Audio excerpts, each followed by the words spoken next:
75 000, c'est le montant que ma copine et moi, on a investi jusqu'à maintenant dans notre processus de fertilité et je n'avais clairement pas budgété ce montant.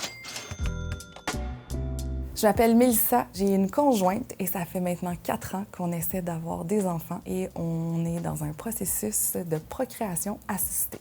Alors, on a commencé avec des inséminations. Après 9 inséminations, ce qui était le maximum possible dans les protocoles de fertilité, on s'est dirigé vers le in vitro, étant donné qu'on avait eu une seule grossesse qui n'a pas été à terme. Et puis, on est toujours dans ce processus-là après 3 ans. Donc, premier coup qu'on a eu dans notre processus, c'est des prises de sang. Donc, nous, on a décidé d'y aller avec notre clinique, fait que ça nous a coûté 900 $. Ensuite, pour tout ce qui est insémination intra-utérine, les coûts, habituellement, ça va être vraiment, premièrement, l'achat du sperme qui doit se faire avant le début du cycle. Les coûts varient énormément. Dans notre cas, en fait, au début, ça nous coûtait 1 000 $ US. L'année passée, en 2024, on était rendu à 2 200 $ US avec le transport. Chaque insémination coûtait 900 $.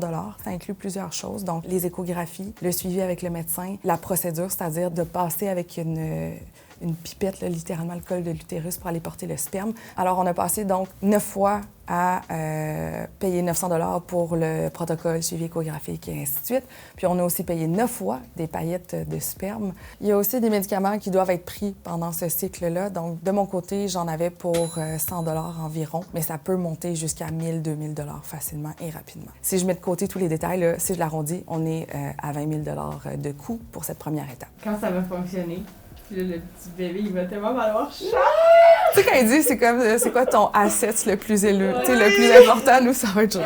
Alors, deuxième grande étape, quand on a vu que nos inséminations ne fonctionnaient pas, on s'est dirigé vers le in vitro. Le in vitro est un protocole qui est vraiment plus évasif du côté médical. Chaque in vitro, pour tout ce qui est suivi échographique, le retrait des ovules. Il y a aussi l'analyse des ovules, à savoir l'évolution des embryons, ainsi de suite, pendant 1 mois, un cycle. On est rendu à 10 000 $ pour faire cette procédure-là. Quand on a des embryons qui sont supplémentaires, c'est possible de faire un transfert, mais là encore là, il y a des frais. Alors le transfert est au coût de 2 500 $ en ce moment. Après ça, qu'est-ce qu'il y a autour? Bien évidemment, les médicaments. Parce que pour faire une ponction ovarienne, bien, il faut stimuler notre système reproducteur féminin. On peut avoir des médicaments qui sont plus faibles, qu'on prend de façon orale. On peut parler entre 10 à 40 $ le comprimé.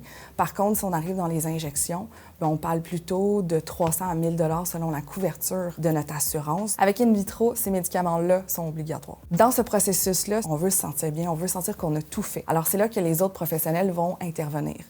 Un acupuncteur, une acupunctrice, d'aller voir un psychologue. Il va y avoir aussi ostéopathie qui peut être intéressant. Alors, personnellement, là, chaque cycle, j'estime entre 500 à 700 $ de professionnels autour de moi que je peux aller consulter pour mieux me sentir puis de ne pas avoir ce sentiment de culpabilité si le processus ne fonctionne pas.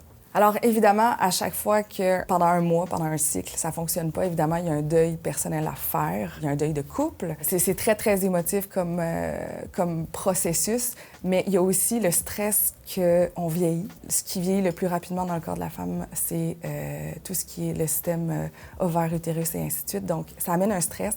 Puis, à partir d'un certain âge aussi, on ne peut ne plus être subventionné par le gouvernement pour ces procédures-là. Donc, dans le processus, évidemment, quand on est avancé, exemple comme nous, après 4 ans, on pourrait se poser la question, est-ce de l'acharnement? On devrait-tu arrêter? C'est comme si, exemple, on construisait une maison, puis on est peut-être arrivé à 90 % à 75 %, puis on se dit, bien, peut-être que la prochaine fois, c'est la bonne.